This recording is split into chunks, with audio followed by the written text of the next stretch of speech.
बाल वाले ससुराल में आई गंजी बहू। नैना के बाल काफी लंबे, घने और सुंदर हैं। नैना को अपने बालों से बहुत प्यार था। ऐसे ही एक दिन नैना अपने खुले बाल के साथ अपने बॉयफ्रेंड अरव से मिलने जाती है, जहां अरव नैना के सुंदर बालों को देखकर उसकी तारीफ करता है। नैना यार, तुम्हारे ये सुंदर बाल, इन्हें देखकर तो मैं तुम्हारा दीवाना ही हो गया। और कितना दीवाना बनाओगी मुझे? मैं तुम्हें अपने सुंदर बालों में इतना दीवाना बना दूंगी जब तक मुझसे तुम शादी न कर लो।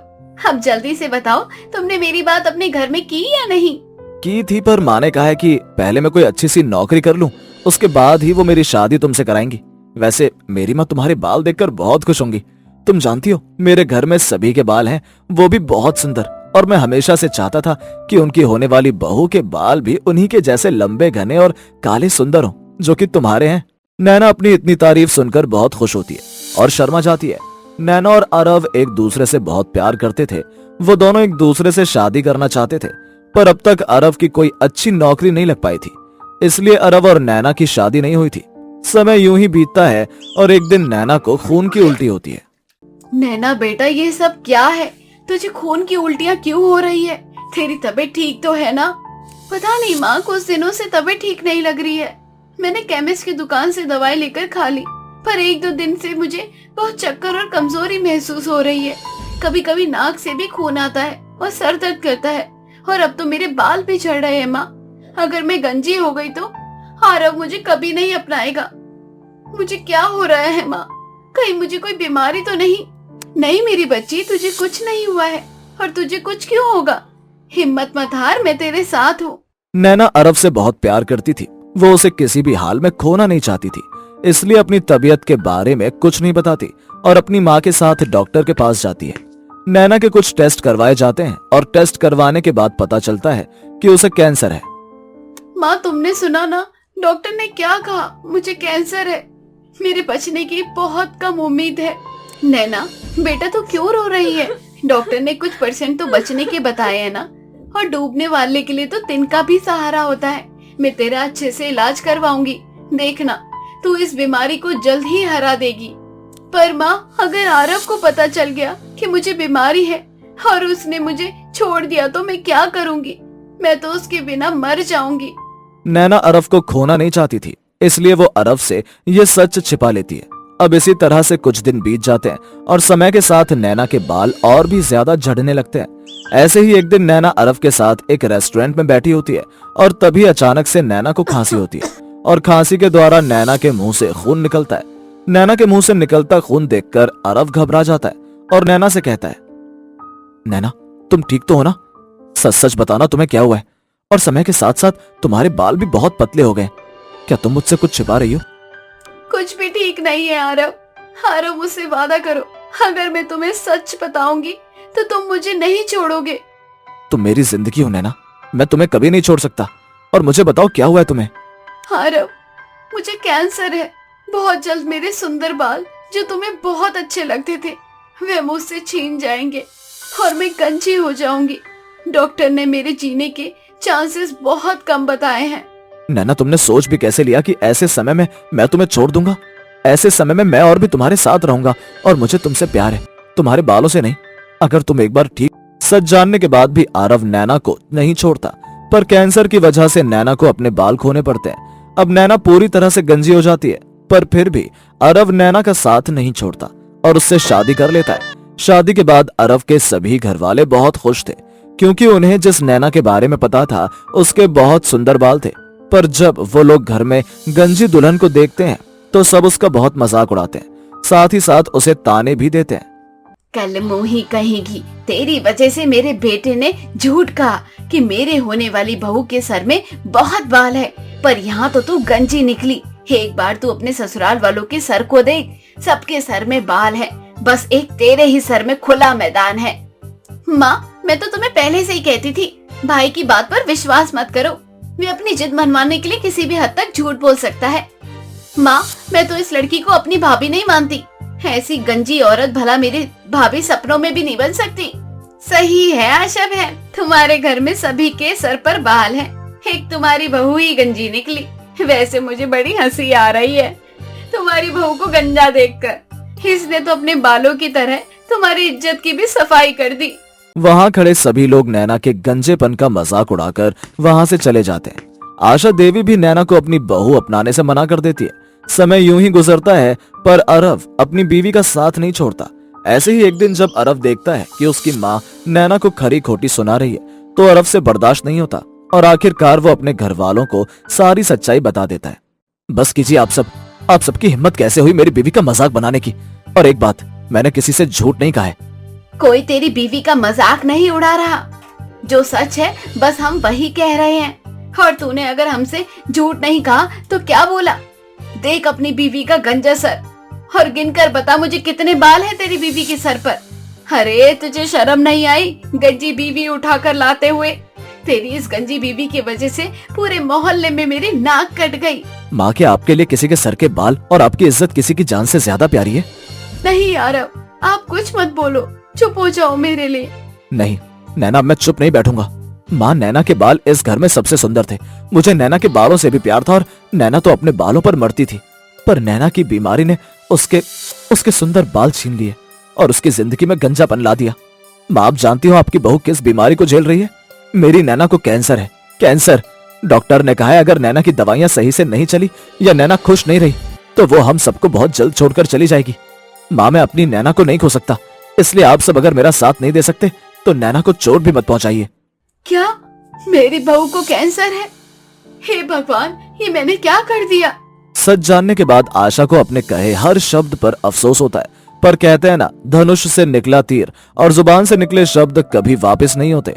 अब आशा अपनी गलती सुधारने के लिए अपनी बहू का अच्छे से ख्याल रखती है और आखिरकार नैना समय के साथ अपनी इस बीमारी से अच्छी तरह से लड़ाई करती है और अपनी इस बीमारी से जीत जाती है। वो देवी बहुत खुश थी क्योंकि उसका इकलौता बेटा अर्जुन उसकी मनपसंद लड़की चित्रा से शादी जो कर लेता है। चित्रा भी नवेली बहू की तरह घूंघट किए अपना पहला कदम रखती है। पूरे घर में खुशियों का माहौल था।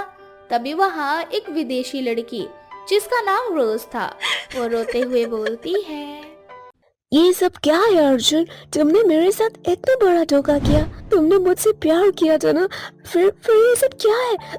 मुझे वहाँ छोड़कर तुम यहाँ इंडिया में आकर शादी कर लिए। अरे मेरे बारे में ना सही तो कम से कम तुम्हारा जो अंश मेरे पेट में पड़ रहा है उसके बारे में सोच लिया होता। ये सब क्या है अर्जुन? ये गोरी लड़की क्या बोल रही है? माँ, ये वही है जिसे मैं प्यार करता था, लेकिन आपको ये मंजूर नहीं था। अच्छा, तो तू है वो जो मेरे घर बहू बनने के सपने देख रही है? देख लड़की, मैं तुझे पहले ही बता देती हूँ, मेरे बेटे की शादी हो चुकी है और मेरे घर में आई खुशियों को भंग करने की जरूरत नहीं है। अरे हर किसी का शादी से पहले चक्कर चलता है, वैसे ही मेरे बेटे का भी चल रहा था। अब उसकी शादी हो चुकी है और वो अपनी लाइफ में आगे बढ़ चुका है। अब यहाँ से जा सकती है तू, तेरा यहाँ पे कुछ भी नहीं है। आपके बेटे का बच्चा मेरे पेट में पल रहा है और आप बोल रहे हैं कि मेरा यहाँ कुछ नहीं है। अगर आपके बेटे को मुझसे मेरे साथ नहीं रहना था या फिर मेरी रिस्पॉन्सिबिलिटी नहीं उठा सकता था तो उसने मेरे साथ ऐसा क्यों किया? इसने मुझसे शादी क्यों की और मुझे प्रेग्नेंट भी कर दिया? अब ये रिस्पॉन्सिबिलिटी कौन निभाएगा? कैसे मान लूं कि ये बच्चा मेरे बेटे का है? तुम जैसे अंग्रेजों का कोई भरोसा नहीं, किसी के नहीं होते हो तुम लोग। और चुपचाप यहाँ से चली जा वरना तेरी चुटिया पकड़कर तुझे बाहर फेंक दूंगी। देखो, जो हुआ उसे भूल जाओ और यहाँ से चली जाओ। तुम्हें जो करना है तुम कर लो, लेकिन मैं अपनी माँ के खिलाफ नहीं जा सकता। देख लिया, ये मेरा बेटा है, जैसा मैं बोलूंगी वैसा ही करेगा। इसे अगर तुझे रखना होता तो कब का मेरे खिलाफ जाकर तुझे इस घर में ले आता। लेकिन अफसोस कि ये मेरा बेटा है, किसी और का नहीं, जो अपनी फैमिली के खिलाफ जाकर शादी करके ले आए। खुशबू गुस्से में रोज को घर से भगा देती है। यूं ही रोज सड़कों पर अपनी रात बिता देती है। तभी वहाँ एक औरत आती है। उसकी हालत देखकर वो औरत उससे पूछती है, क्या हुआ बेटा, इतनी रात को तुम अकेले क्या कर रही हो और इतना रो क्यों रही हो? सब ठीक तो है ना? मुझे अपनी परेशानी बताओ, क्या मैं तुम्हारी मदद कर सकती हूँ? बेचारी रोज रोते हुए अपनी सारी बात उस औरत को बताती है। इसे सुनने के बाद वो औरत रोज से बोलती है, कहते हैं ना, जब घी सीधी उंगली से ना निकले तो उंगली टेढ़ी करनी पड़ती है बेटा। अगर तुम्हारे पास अर्जुन और तुम्हारी शादी की डॉक्यूमेंट्स हैं तो ये तुम प्रूव करके पुलिस स्टेशन में दिखा सकती हो और कानूनी तौर पर तो तुम अपने ससुराल में हक भी ले सकती हो। कभी कभी क्या होता है कि खुद को स्ट्रांग बनाना पड़ता है। और मेरी बात मानो, अपने बच्चे के लिए और अपने लिए लड़ाई तुम खुद लड़ो बेटा।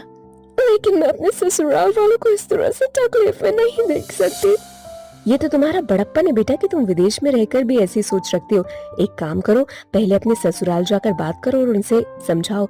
अगर वो तुम्हारी बात नहीं मानते तो तुम्हें मजबूरन ये कदम उठाना पड़ेगा। बाद में फैसला तुम्हारे हाथ में है। ऐसे ही अगली सुबह रोज फिर से अर्जुन के घर जाती है और वहाँ जाकर कहती है, अर्जुन, मैं तुम्हें और तुम्हारी फैमिली को मुश्किल से 1 हफ्ते का समय देती हूँ। अगर तुम लोग मुझे नहीं अपनाते हो या फिर मुझे इस घर में रहने से मना करते हो तो मैं मजबूरन पुलिस स्टेशन जाकर तुम्हारे खिलाफ धोखाधड़ी का केस करूंगी कि तुमने मुझे चीट किया है। उसके बाद तुम्हें क्या सजा मिलेगी और तुम्हारी फैमिली का क्या होगा वो तुम खुद ही सोच लो। ये सुनने के बाद अर्जुन की पूरी फैमिली डर जाती है। उसे मजबूरन रोज को अपनाना पड़ता है। ऐसे ही अगले दिन चित्रा की पहली रसोई की जोर शोर से तैयारियां चल रही थी। तभी रोज अपनी सास से बोलती है, माँ जी, मैं भी घर की बहू हूँ और मैं चाहती हूँ कि मेरी भी इस घर में पहली रसोई हो। तेरे बस की है ये सब करना? और मेरी जो बहू है ना, इंडियन कल्चर को अच्छे से समझती है, उसे पता है कैसे क्या करते हैं। तुझे तो कुछ भी नहीं पता। खामखा मेरा मजाक बनाने की जरूरत नहीं है। मेरे रिश्तेदारों के सामने बहुत सारे रिश्तेदार आने वाले, सारा खाना मेरी चित्रा बहू बनाएगी। मैं नहीं चाहती कि कुछ भी गड़बड़ करे तू, जिस वजह से मेरी और मेरी बहू की बदनामी हो। ऐसे ही अगले दिन चित्रा रसोई में जाती है। गुस्से में मुंह बनाते हुए वो बोलती है, इस बुढ़िया ने तो नाक में ही दम कर दिया है। चित्रा बहू करती रहती है सारा दिन। मैं भी तो इंसान हूँ ना, इतने सारे लोगों का खाना एक साथ कैसे बनवाऊंगी। ऊपर से मेरी ये जो सौतन है, इसे कुछ करने ही नहीं दे रही मेरी सास। जैसे ये तो आराम फरमाने के लिए आई है। एक काम करती हूँ, रोज को बुला लेती हूँ, उसके साथ ही खाना बनाऊंगी। चित्रा रोज को बुलाती है, लेकिन उससे पहले ही वहाँ पर रोज आ जाती है और रोज चित्रा से बोलती है, तुम ना बिल्कुल टेंशन मत लो, मुझे खाना अच्छे से बनाना आता है। और हाँ, किसी को बताना मत कि ये खाना मैंने बनाया, वरना माँ जी को बुरा लगेगा। ये पहली रसोई तुम्हारी है और इसमें नाम तुम्हारा ही होना चाहिए। यार तुम कितनी अच्छी हो। सच में अर्जुन ने तुम्हारे साथ बहुत गलत किया। जिस दिन माँ जी और अर्जुन को पता चलेगा ना कि तुम कितनी अच्छी हो, उस दिन वो दिल से तुम्हें स्वीकार कर लेंगे। अच्छा यार, जल्दी से खाना बनवा दो, वरना ये रिश्तेदार ना सर फोड़ देंगे हमारा। इस तरह से रोज सारा खाना अकेले ही बनाकर झटपट तैयार कर देती है। थोड़ी ही देर बाद चित्रा सभी रिश्तेदारों को खाना परोसने लगती है। सभी रिश्तेदार खाना खाने के बाद चित्रा की बहुत तारीफ करने लगते हैं। तभी चित्रा उन सबके सामने कहती है, सच बताऊं तो इस तारीफ की असली हकदार मैं नहीं, बल्कि मेरी छोटी बहन रोज है। सारा खाना उसी ने बनाया है। भले ही वो विदेश की है, लेकिन हर काम में निपुण है। घर का काम काज, बड़ों का मान सम्मान कैसे किया जाता है, सब कुछ इसे पता है। मैं तो इंडिया में रहकर भी इंडियन कल्चर को अच्छे से समझ नहीं पाई। यहाँ तक कि मुझे अभी अच्छे से खाना बनाना नहीं आता। मैं बहुत ज्यादा परेशान हो चुकी थी, लेकिन रोज ने मेरी मदद की। रोज बहुत समझदार और बहुत गुणी है। सच कहा है किसी ने, इंसान हिंदू हो। अर्जुन को भी अपने किए पर पछतावा होता है और वो रोज से माफी मांगता है, जिसके बाद रोज उन सबको माफ कर देती है।